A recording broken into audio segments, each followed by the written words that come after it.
Ndiniteka n'umunezero ntangire yo gusubira kuguha yambuwe mu mwanya wa Isange TV imbonesha kuri mwero dende gushikiriza amakuru n'ibiganiro biba bigezweko. Ndaguha ikaze rero mu makuru n'ibiganiro tukugira tugushikirize mwiri joro n'amakuru menshi cyane n'amakuru abagiri waravugwa mu bisata bitandukanye haba muri politike mwiperereza mu nkino mu gateka kaze na muntu mu makungu ndetse n'andi makuru yose aba ariko aravugwa ijya hino mu makungu ya kure. Imbonesha kuri yanyu mukunda cyane ya Isange TV ibashikirayo igaca iyabaturokaniriza ku buryo bw'idom maze igaca iyabashikiriza ayose uko yakabaye. Ndabaha ikaze rero makuru n'ibiganiro tugira tubashikirize mwiri joro. Ndaguhaye mwiriwe abandi nabo ndabahaye mwaramutse bivanye naho muherereye. Iri ni iteka n'umunezero ntangire byo gusubira kuguha yambu mu mwanya wa Isange TV imbonesha kure imwe rudende gushikiriza amakuru n'ibiganiro biba bigezweko kandi biba byakorewe amatohoza. Ndaguhaye ikaze rero makuru yo mwiri joro, amakuru ari buze gushimikira ku ngingo nkuru uzikurikira. Anyuma yuko wari umukuru w'igihugu cy'u Burundi Pierre Nkurunziza aryamiye ukuboko kw'abagabo ndetse hakumvikana amajambo menshi avuga ko yoba yaragiriwe nabi nabo bari bafatikanyije kurongora u Burundi, na cyane rero ahangaha bakaba bariko baradonda agatoki urongoye igihugu cy'u Burundi kuri uyu munsi ariwe Evariste Ndayishimiye, bikavuga ko rero ariwe yoba yaragambaniye Pierre Nkurunziza maze agaca amugandagura. Amatwi adusumira avuga ko Perezida Pierre Nkurunziza ngo yoba yarahawe ishano n'umukuru w'igihugu cy'u Burundi Evariste Ndayishimiye. Ico gihe rero akaba ari we yari amwegereye mu mabanga ndetse akaba yari n'umubanyi wiwe magara nk'uko amakuru duhabwa n'amasoko yacu abandanya abidushikiriza. Kuri ubu rero biravuga ko bahasohotse ikete umukuru w'igihugu cy'u Burundi Pierre Nkurunziza ngo yoba yarasize yanditse. Iryo kete rero ngo rikaba ryarimwo uwo yarasize amugiriye nabi bikaba byaranamuviriyemo gupfa. Kuri ubu rero amakuru duhawe n'amasoko yacu biri kuvuga ko iperereza ryoba ritanguye kugira ngo hamenyekane ibyo byarateye urupfu rw'uwari perezida w'u Burundi Pierre Nkurunziza. Kuri ubu rero umuhungu wa Pierre Nkurunziza akaba atanguje amatohoza. Gusa amakuru duhawe n'amasoko yacu ndetse n'amatwa dusumira biravuga ko kuri ubu Perezida Evariste Ndayishimiye urongoye u Burundi ariwe ariko aradondwa agatoke. Bivuga ko rero kuri ubu ngo ariwe yoba yarahaye ishano wari umukuru w'igihugu ico gihe ariwe Pierre Nkurunziza. Ibi kandi bivuzwe n'ubundi mu gihe abatari bakeyi ngaha mu Burundi bagiriza Perezida Evariste Ndayishimiye ndetse n'umutamukanyi wiwe Angeline Ndayishimiye ko ngo bafise isumu iteye ubwoba ngari nayo ndetse ibandanya ivuza ubuhuha mu mugambwe wa CNDD-FDD. Ibi kandi biruko mu gihe n'ubundi mu mezi yaheze wari umunyamabanga mukuru w'umugambwe wa CNDD-FDD Nyeniteka Reverien Ndikuriyo nawe hari amakuru yasohotse avuga ko yoba yari yahawe ishano n'umukuru w'igihugu cy'u Burundi Evariste Ndayishimiye ndetse n'umutamukanyi wiwe Angeline Ndayishimiye, aho bivuga ko umutamukanyi wa Evariste Ndayishimiye ngo yoba yari yahaye akavinyu uyu munyamabanga mukuru w'umugambwe CNDD-FDD Nyeniteka Reverien Ndikuriyo, maze biza kumuviramo kuba amagara ye yari yabangamiwe cyane kugera naho ashaka kuryamira ukuboko kw'abagabo. Gusa Imana iza gukinga.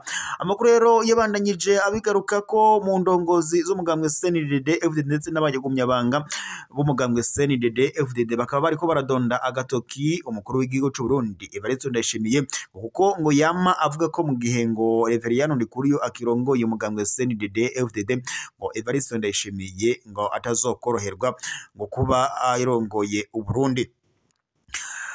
Mu gihe rero Evariste uwari Perezida Pierre Nkurunziza urongora u Burundi nyene aryamira ukuboko kw'abagabo, bivuga ko yoba yararwaye. Gusa mu masaha atari makeyi bikumvikanwa ubwo yajanwaga mu bitaro yaciye aryamira ukuboko kw'abagabo aba apfuye giturumbuka. Bivuga ko rero isumu ngo ya Evariste Ndayishimiye n'umutambukanyi wiwe ngo ari isumu ikomeye cyane itaraza. Isumu rero irarikora muri CNDD-FDD. Abanyamugambwe CNDD-FDD bakimara kubona iryo kete ryasohowe n'umuhungu wa Pierre Nkurunziza, kuri ubu ngubu abanyamugambwe CNDD-FDD barashavuye cyane, bari kuvuga ko Evariste Ndayishimiye ngo ari umwasi w'u Burundi ngo azobandanya ndetse anagandagura n'izindi ndongozi zitandukanye bafatikanyije kurongora u Burundi.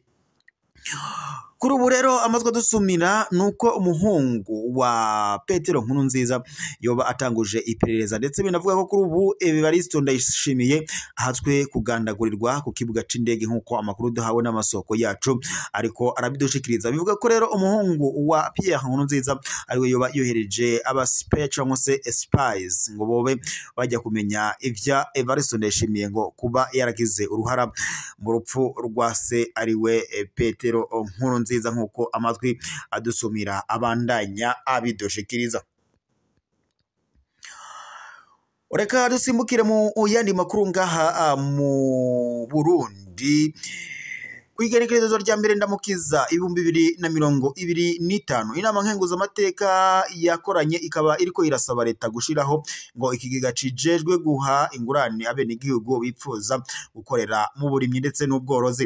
Ibyo rero byashikirijwe n'umukuru w'inama nkenguza amateka Emmanuel Sinzohagera mu birori byo kugurura isasa risanzwe ryo rya ndamukiza mu mwaka wa 2025 kuri uyu wa mbere ndamukiza Igitega.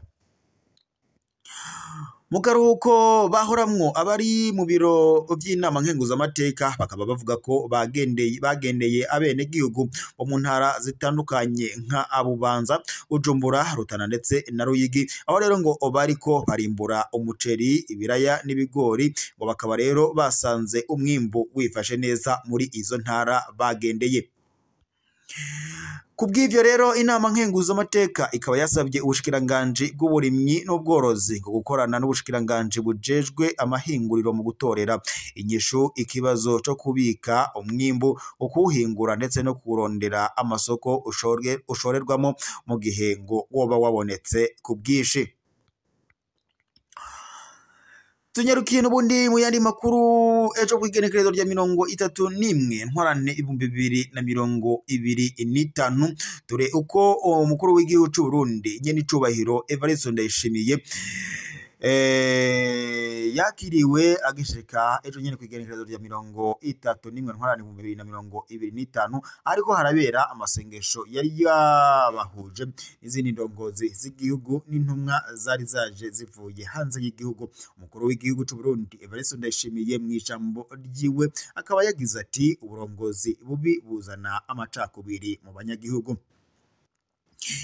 Ejo kuri iryo genekerezo rya 31 ntwarane 2025 niho haba nyene ico gisabisho nyezina ariko kikaba cari civanze no kwivuna umusase, bikaba kandi byariko birabera mu ngoro y'Imana shinga amateka ya hano mu gihugu cacu c'u Burundi. Ico gisabisho bakaba rero bari bacise National Prayer Breakfast, kikaba rero cari citabiriwe n'abatari bake barimwo n'izindi ndongozi zitandukanye zigize igihugu cacu c'u Burundi. Ayo masengesho kandi akaba yararimwo n'abanyamahanga basanzwe bari hano mu gihugu cacu c'u Burundi ndetse n'abari baje bava hanze y'igihugu. Ubundi kandi yoba yari yitabiriye ico gisabisho akaba ari Pasiteri Denise Nkurunziza umutambukanyi w'umuhisi ariwe Petero Nkurunziza. Umukuru w'igihugu cy'u Burundi Evariste Ndayishimiye akaba ahamagarira izi ndongozi zose ngo kuza zirumviriza abo zirongoye ngo kugira ngo bamenye ico ngo bakorera abanyagihugu kuko indongozi zose zisanzwe ziriho kubera abene gihugu ziba zirongoye cyangwa se ziba azijejwe. Ngivyo rero ivyari biriko biravugwa mu makuru yo mwirijoro amakuru yari yiriwe haravugwa mu mihingo itandukanye, akaba rero ari amakuru twari twashikirijwe n'amasoko yacu twohereje irya nino. Reka rero dube dusozereye amakuru yacu ngaha mwirijoro, turaza gusubira mu gatondo mu makuru araza kuba agezwe ko iri ryari iteka n'umunezero ntangire byo kuba twari kumwe namwe mwanywanyi duhora n'amakuru n'ibiganiro bya misi yose duhora tubashikiriza ku mbonesha kuri yanyu mukunda cyane ya Isange TV, imbonesha kuri mwe rudende ibashikiriza amakuru n'ibiganiro biba vyakorewe hoza kandi biba bigezwe ko ijya nino. reka rero ndakwibutse ufyone sabone ndetse na partage kugira uzura buwamire kubona amakuru n'ibiganiro tugushikiriza ku munesha kuri yanyu mukunda cyane ya Isange TV imonesha kuri nkuru dende gushikiriza amakuru n'ibiganiro biba bigezweho kandi biba byakorewe amatohoza.